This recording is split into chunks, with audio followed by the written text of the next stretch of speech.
Welcome to the Vandy Sports Podcast. I'm your host, Chris Lee. Our guest today will be Mitch Light of Athlon Magazine. He is also the sideline reporter for Vanderbilt football. This episode presented by the Well Coffee House, a Nashville area coffee house that provides fresh roasted coffee along with house-made pastries, breakfast, and lunch offerings. There are 5 locations to serve you in the Nashville area. Those are in Brentwood, Green Hills, downtown, Bellevue, and the Cool Springs Lifeway. More information can be found at wellcoffeehouse.org. The Well Coffee House, where coffee changes lives. We thank our co-presenting sponsor, Wellspire. That is Nashville's Learning and Development Center. It's located in the Gulch. Our news presented by Sutherland and Belk, a family-owned injury law firm. If you or someone you know has been hurt in an accident, call Taylor or Russell at 615-846-6200. See what your rights are and if they can help. Vanderbilt golfer John Augenstein's run at the U.S. Amateur Championship is over. Augenstein dropped the title match to Andy Ogletree. The rising senior has earned an exception to the 2020 Masters and U.S. Opens, and he was also named to the Walker Cup on Sunday. Mitch Light will appear on today's guest line, which is presented by Boll & Branch. That was started by Vanderbilt graduates Scott and Missy Tannen. I've slept on Boll & Branch's sheets for years. They are amazing. I didn't know how comfortable they could be until I got them. They are fair trade certified. That means they're made under safe conditions by men and women, treated and paid fairly. Try them for a month. You can return them for free, but you'll not want to. Once you get the sheets, try the mattress. That was voted best mattress of 2018. Go to bollandbranch.com. That is spelled B-O-L-L. Enter the promo code VANDY to get $50 off your first set of sheets. Mitch Light joins us now. It is good to have you back, my friend, and I cannot believe football season is 2 weeks away. I know, and it's 1 week away as far as just college football season, but for the Commodores, it is 2 weeks away. So good talking to you, Chris. Always a fun time of year. It is, and my son has taken a little bit of an interest. He likes to buy football and baseball cards and stuff, so he'll look at players, and I'll show him things on YouTube, and I was showing him Herschel Walker. He was fascinated with Herschel Walker and Bo Jackson. He had a good time watching them, and it just was fun going back and looking and like on YouTube at those and Larry Munson's calls. It just reminds you, college football is just, I like the NFL, but there's just a magic about college football that you can't match with the pro game. Yeah, no, I'm with you. I watch pro football, but college football, part of it's because it's my job and my career. But yeah, just I might contradict myself here because there's some passionate NFL fan bases out there. Everyone in every sport loves their team. It just seems like maybe it's because so many people are alumni or they grew up watching a college team. You just seem to identify with college teams more than pro fans identify with NFL teams, I guess. Yeah, for sure. Well, let's talk fall camp. I know that your access has been limited. You've had some things going on in your life, too, where you maybe not have been around as much.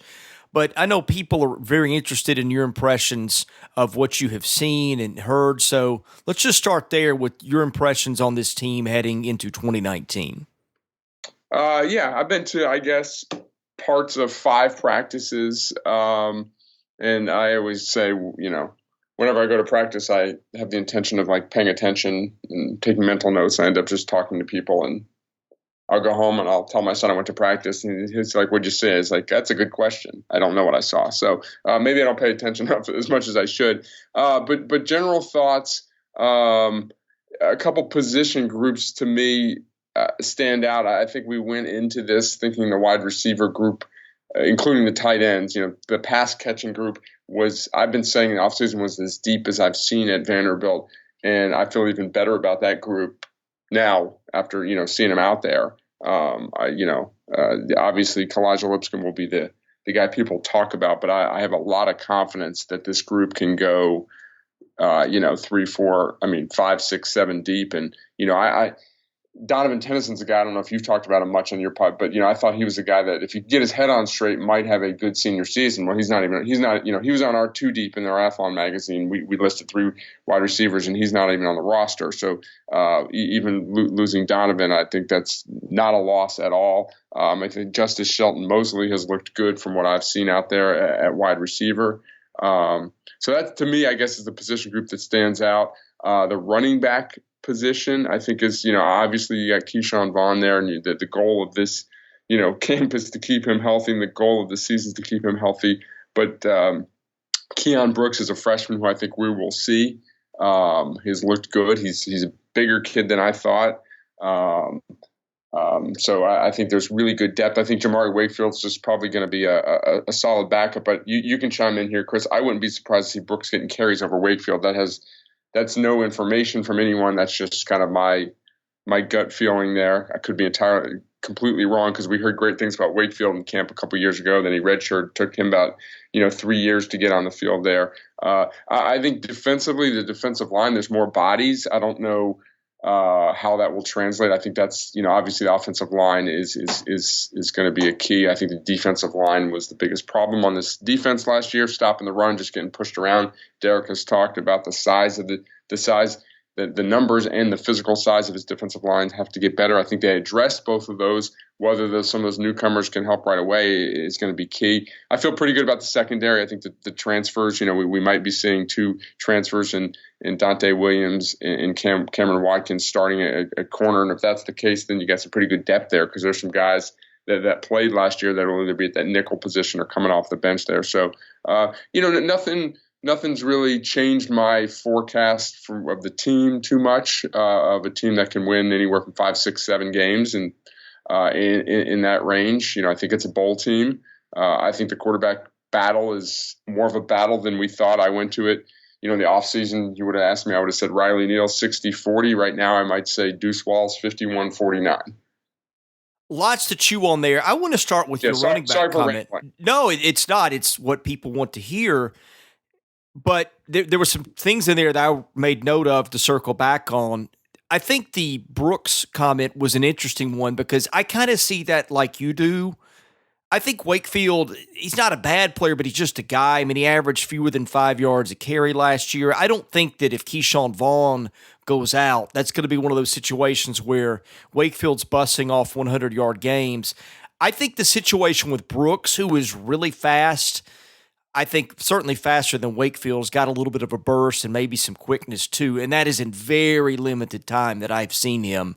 Yeah, I think that there's a higher upside with him. And Javian Marlowe's the other one, too. I think they're just easing him back in. But I think both those guys have much bigger upside in terms of big plays than Wakefield does. Real quick, just interjecting, this is a small sample size, but in 2 games last year in which Wakefield was the primary ball carrier, I think South Carolina was one of those games early in the season where either Vaughn was in not the doghouse, but wasn't playing for whatever reason. Wakefield had 72 yards on 14 carries against South Carolina. In the game that he really truly was the lead back, the Kentucky game when Vaughn wasn't in uniform, had 74 on 19. So I think the phrase you use, just a guy, is fine. Like he's a guy that if he's your primary back, he's an okay running back, but he's not a difference maker, in my opinion. Yeah, I think we share that same sentiment. The other thing that I think has changed the dynamic, and I've said this on a previous podcast, I thought that Chris Pierce was going to be a guy who had his shot. It came and went. They had added more talented players, Abdur Rahman being one, C.J. Bowler, Cam Johnson being healthy, and then you had Justice Shelton Mosley. To me, I thought that was the classic, this guy had his shot and lost it as they recruited over him. From what I hear, that is not the case at all, and I think that they like his blocking, which with the transition on the offensive line and them losing some of their better linemen from last year, I think makes him an even more valuable piece to them potentially. What are your thoughts on that one? Yeah, I agree. I think I saw that. Sorry, I lost my train of thought there. I was looking at something. Last year, Andy Ludwig told me that they were thinking about transitioning Pearson to kind of a tight end, so that flex tight end position. And, that obviously hasn't happened, but it goes to kind of what you're saying is, he He has had a good camp catching the football, something he really hasn't done a lot of. But he's very versatile. When you go four wide receivers, you have him. And I'm not as I often say, not an X's and O's guy here and stuff. But you go four wide receiver. He's a very flexible guy that can be in line. Play more as a blocker in a situation like that. So I think he's a guy they trust a lot. He was on the field a lot last year. Again, didn't have a lot of catches, but I think he can be a really valuable piece. Even if he hadn't taken the step forward as a pass catcher, I still think we would have seen him on the field a lot. And it sounds like just based on his play, we're going to see him in multiple roles this year. Let's go ahead and go to the mailbag, which is sponsored by Vanderbilt fan Josh Minton, an independent insurance agent operating out of Brentwood. If you're looking for a one-stop shop to take care of your insurance needs, Josh has you covered. You can call him at 615-933-1979. Email him at josh@hqinsurance.com. Follow him on Twitter at Joshua Minton HQ, or also at facebook.com/JD Minton HQ. He's my insurance agent. I hope you will make him yours. Tell him you heard about it on the podcast. Give him a call, get a quote. You have nothing to lose. And also, please give Josh a ring or a contact regarding Camp Horizon. He's looking for sponsors for a camp with kids who have cancer, or a camp for kids who have cancer. So that's something where they are looking for people to help out there, and I hope some of our audience can pitch in. Colombiano Door says, what has been your experience and evaluation of Deuce Wallace? A lot of people seem worried with him as the starter. Obviously limited sample size of him on the field and meaningful snaps. From what I've seen at camp, he's looked pretty good. Like I said before, I haven't seen a ton. Probably been to about bits and pieces of 4 or 5 practices. And I've said this on the podcast a lot, so apologize for repeating myself, but I kind of go by what the coaches tell me. And all I know is, Andy Ludwig was a big Deuce Wallace fan. This isn't just on the record coach speak. Had Andy stayed at Vanderbilt, he was fully prepared to going into the season with Deuce Wallace as a starter and feeling pretty good about it. Last year before Deuce, it was apparent that Deuce was going to be hurt. He said if Kyle went down, he felt confident with Deuce there. So you can kind of tell talking to coaches when they don't feel confident about a certain player and when they do. So I think I'm interested and excited to see a different skill set at that position. Obviously, Kyle Shermer did a great job there, but I've always maintained and watched a lot of college football. It's very difficult for offensive coaches to have a quarterback who lacks mobility in college football nowadays. You just need to be able to pick up those yards when things break down with your legs, and that's something Kyle Shermer very rarely was able to do. And whether it's Riley Neal or Deuce Wallace, but I think you'll see that. So that can make up for some deficiencies elsewhere, maybe some deficiencies in the offensive line. So I'm excited to watch a new style of quarterback play. Put it that way.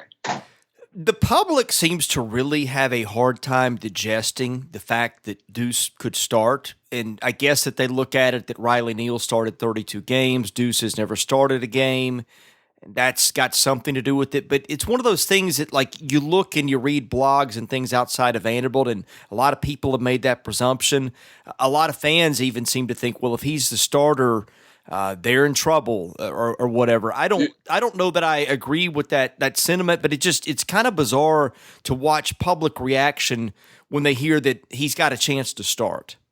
First of all, Kyle Shermer was difficult to beat out, and it's a sign of the times in college football. It's rare that a guy sticks it out. So many other times, and we've seen it with Vanderbilt guys. Jacob Free left.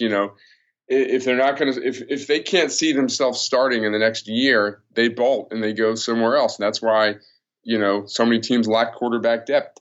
10, 15 years ago, guys did what Deuce Wallace. They signed and they waited their turn, and then there was maybe redshirt juniors or seniors. They started for a year or two. We just don't see that a lot. I'm not saying that Deuce Wallace is going to come in and be a great quarterback. He might be, but I think that's kind of where we just don't see too many guys wait until their 4th year on campus to finally get a starting job.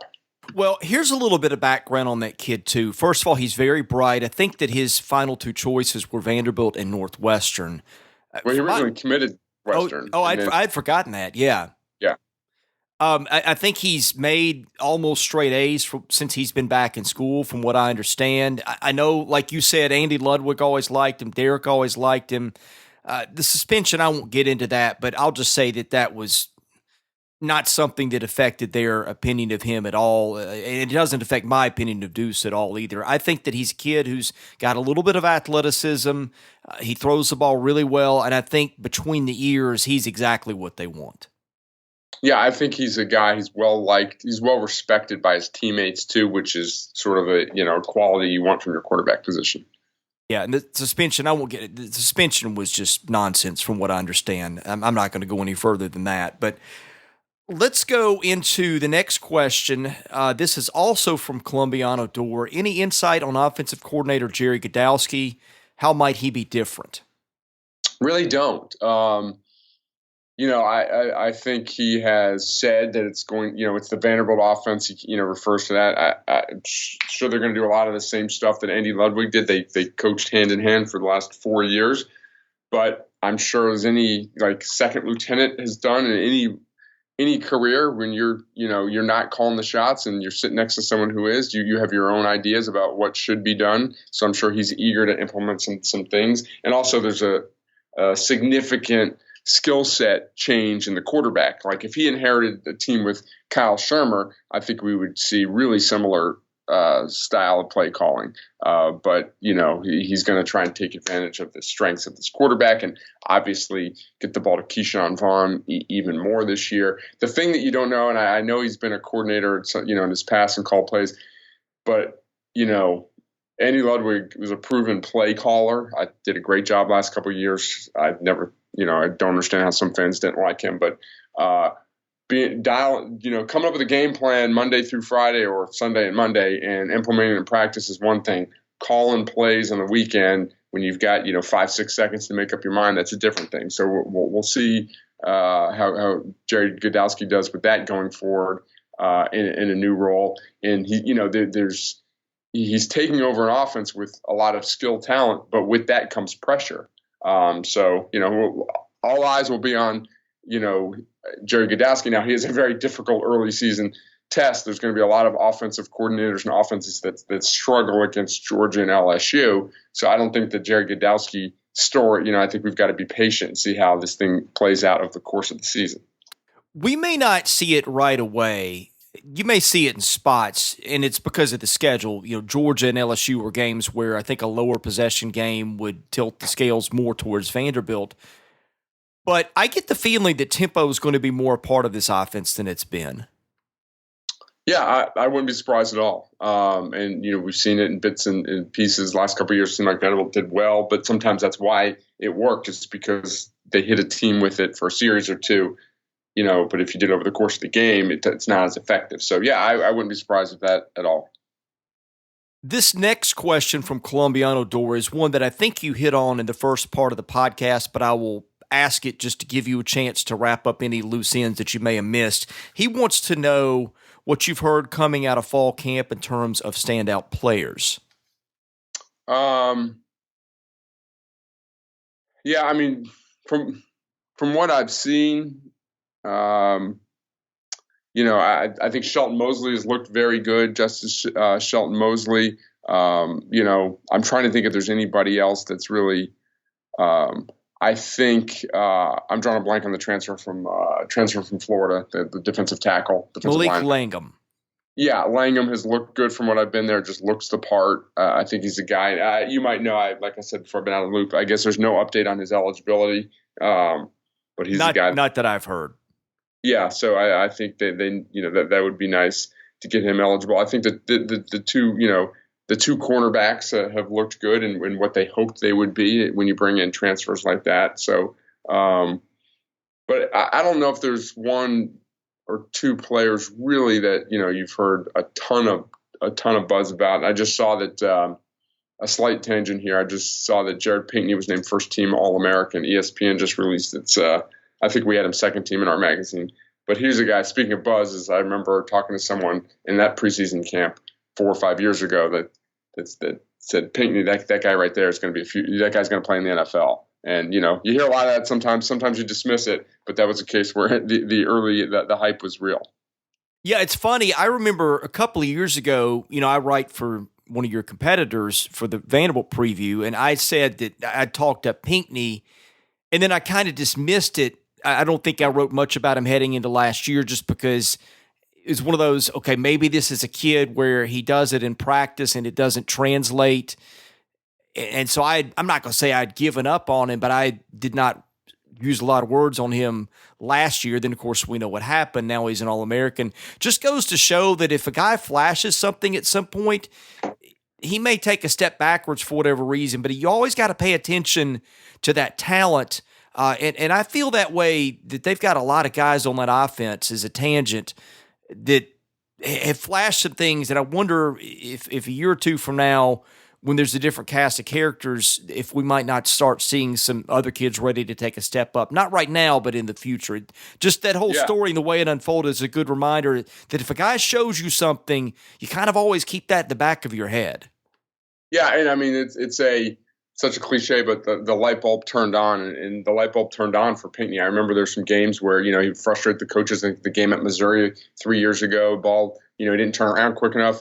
Vanderbilt's driving, the ball hits him in the face mask and it's intercepted, and you don't give up on a kid like that. And sometimes there's reasons why kids like that aren't as highly recruited. Maybe, that's the word. And I'm not saying this is the case with Pinckney, but maybe that's the word on him in high school. He's got a great body, tons of talent, but he's inconsistent. So maybe he's a high 3-star instead of a high 4-star or 5-star, even though he's got that ability.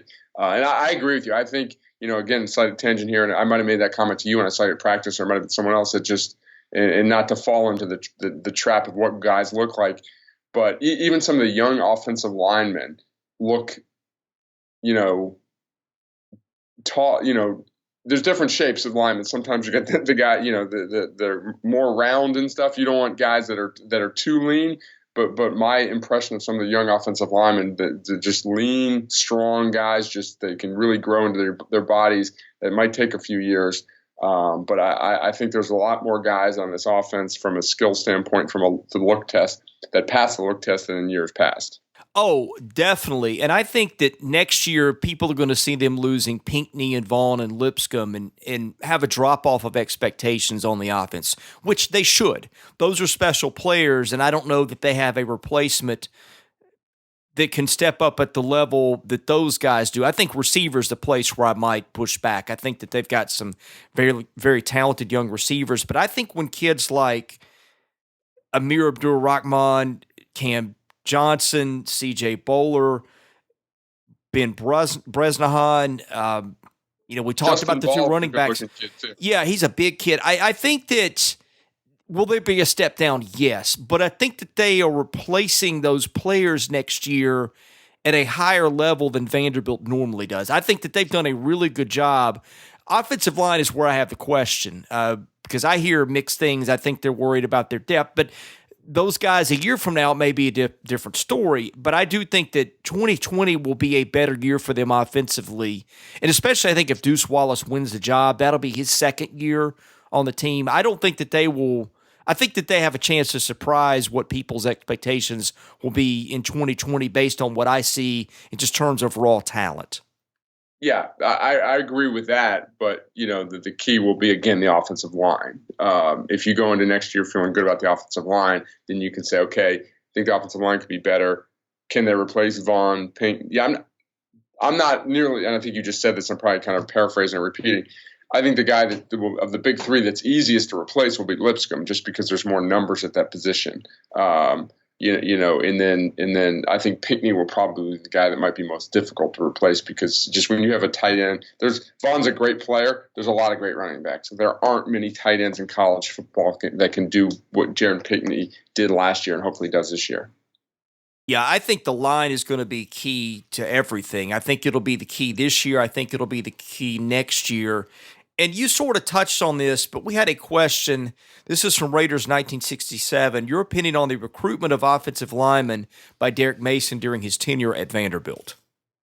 Yeah, I mean, I have to go back and look and chart them all. Obviously it could be better if we're going into the season looking at, lacking depth.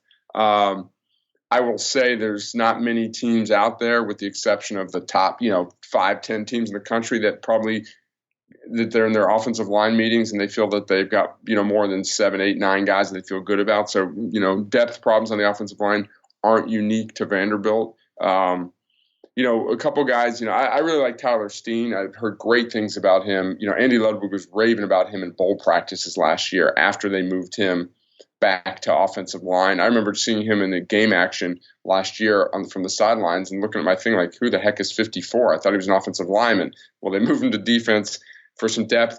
Didn't play more than 4 games, so preserved his eligibility. But he's a guy that, as a redshirt freshman, will probably start. And Grant Miller is another guy I know they're really excited about. So there are some guys they're excited about there. But, for me to go and assess the recruiting, I'd have to go back and chart it a little bit more off the top of my head. I can't think of too many flat-out busts, like guys that they've signed that just never played a snap, which, you really need to avoid at that position. But it's a balance with 85 scholarships and all that numbers. You think you'd want more offensive linemen, but you got to fill every position group. But I guess if you're going to err on the side of having too many numbers, it's probably you want it on the offensive line.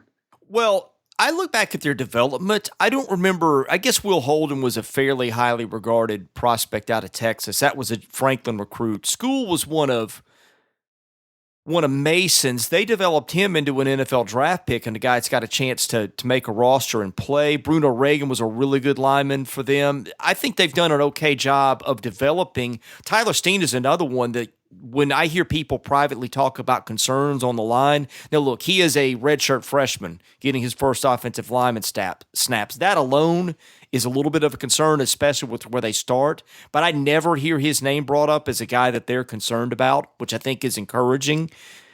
I think it's the guys like the Sean McMoores, the Dan Dawkinses, who were really highly regarded prospects and have not lived up to that yet. Now, Dawkins, that's unfair, because he's coming into his second year. But I think there are some questions there about his fitness to be a big-time lineman. We'll see how those get answered. But I think those are kind of the wild cards.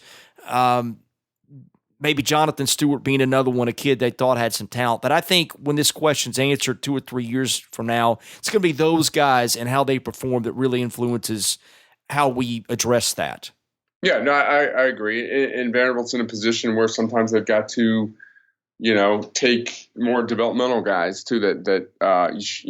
Sure, you'd love to be able to plug guys in, maybe like Tyler Steen as a redshirt freshman, but Jonathan Stewart's a guy that came in and kind of need to reshape his body. Same thing with Grant Miller. Grant Miller's put on a ton of weight, so it's been that way at Vanderbilt for as long as I've been around.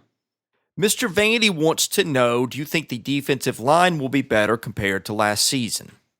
I do. How much better, I don't know. I know that's not a great answer. I think there are far more bodies that they're comfortable with. I think a guy like Rutger Reitmeyer in his second year in the program, will be more of a difference maker there. I think Dio has been a good player. The key is guys like Maddox and some of the new additions, Davis, the freshman who they've been raving about, but he's a freshman.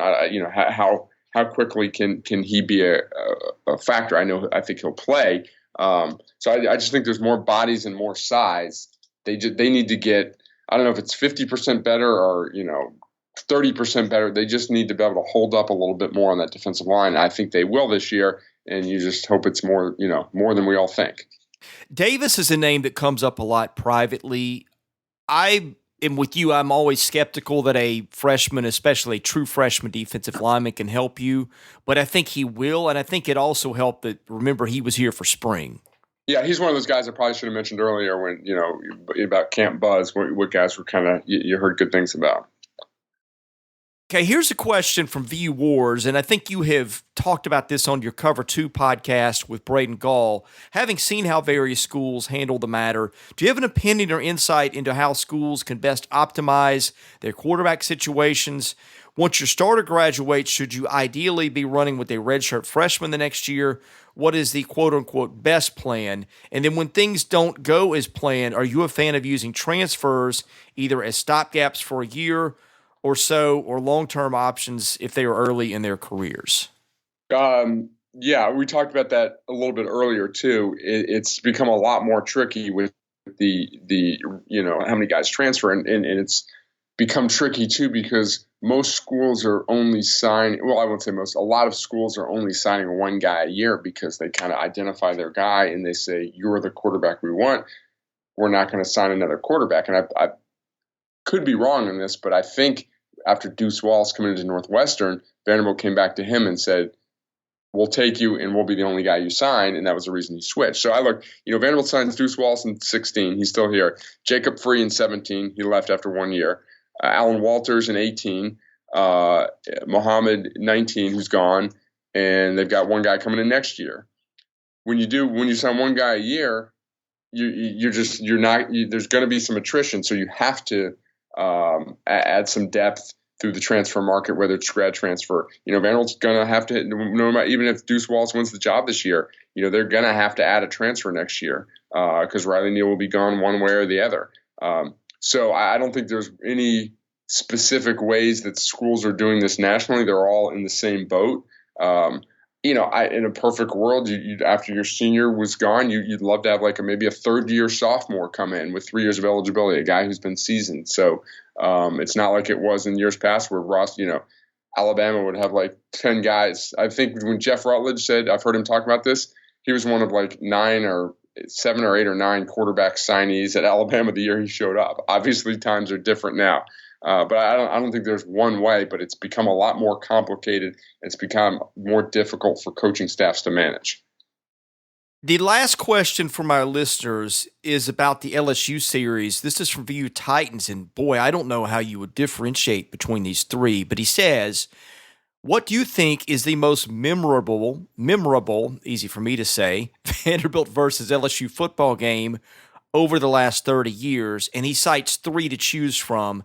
1990, LSU was called for offensive pass interference, which disallowed the winning touchdown. 1991, Corey Harris goes for the winning touchdown but fumbles on the 1-yard line. And then 1997, the infamous going for 2 debacle.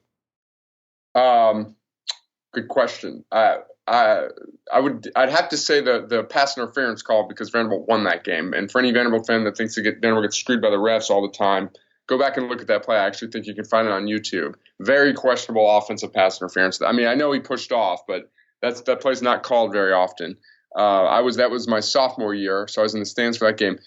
For the Corey Harris game, I was sports editor of The Hustler, and I was, as some people might know, when you cover a game, you're in the press box for the first 3.5 quarters, or with about 5 minutes to go, you go down onto the field so you can get into the locker room or the press conference after the game. So I was on the field. I was literally probably 2 feet away from the pylon as Vanderbilt's marching in. Corey Harris is about to dive over the top for the go-ahead score. I think it was 16-14. Vanderbilt could have kicked a field goal, but there's no second guessing the decision not to kick a field goal. I think it was second down, with a minute to go. So of course you try and score a touchdown, and then the ball popped up. So that was from just being 19 years old or 20 years old and just being in Baton Rouge and being so close to the moment. That's probably one of my most memorable sports moments because the scene on the field and I've never seen a more depressed locker room. That was back when the media would go into the locker room. I remember Jerry Donato's press conference. It just looked like he'd seen a ghost walking in there. Would have been a breakthrough win for him in his first year at Vanderbilt. So I'll always remember that. That was Corey Harris's only fumble of the season.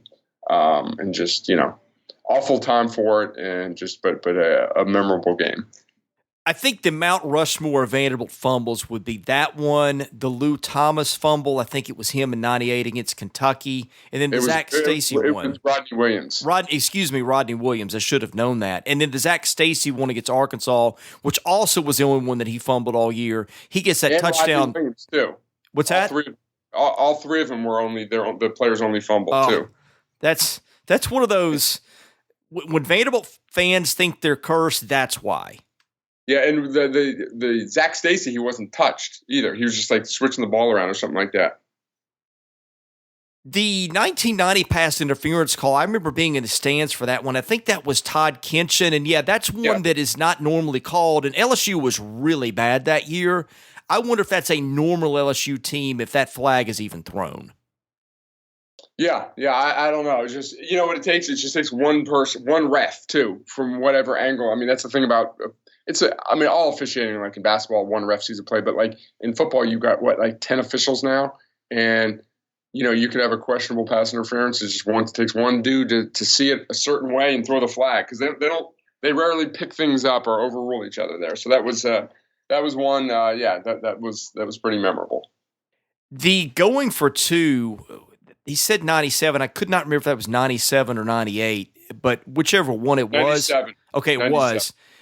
I think that to me still is the most Vanderbilt loss that I have seen. The whole debacle with the delay of game on the extra point, and then missing the extra point because you're moved back because a second delay of game. I mean, that was one of those that you walk out of the stadium just thinking they're never going to win in football because it's just always something. Yeah, yes and no. I mean, I agree with what you're saying. It was just awful execution and decision making by the coaching staff on the end there. But it was one of the most unlikely touchdowns you'll ever see. I mean, it was great defense in that game. Vanderbilt led the SEC in total defense that year, despite going 0-8 in the league. LSU had a really good offense. I think Herb Tyler was the quarterback, and I think Falk was the running back. Vanderbilt basically shut him down all game. It was 6-0.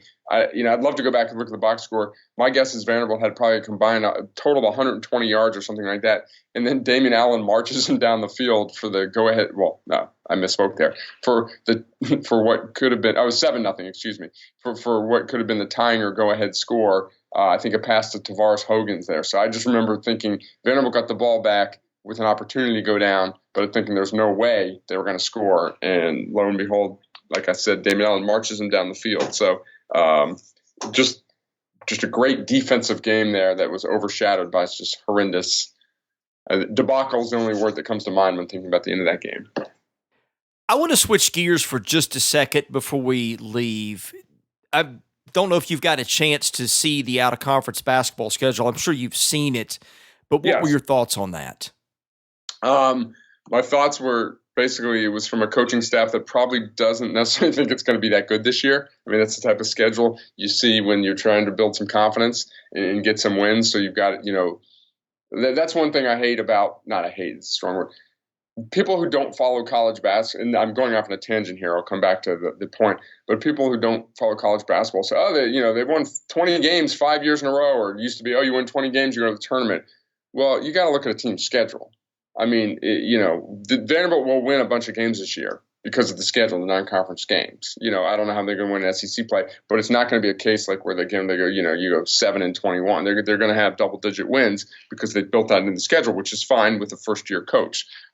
So you probably would like to see maybe another marquee game or two, because if you're not going to make the tournament anyway, what's the difference, playing one or two more Power 5 teams?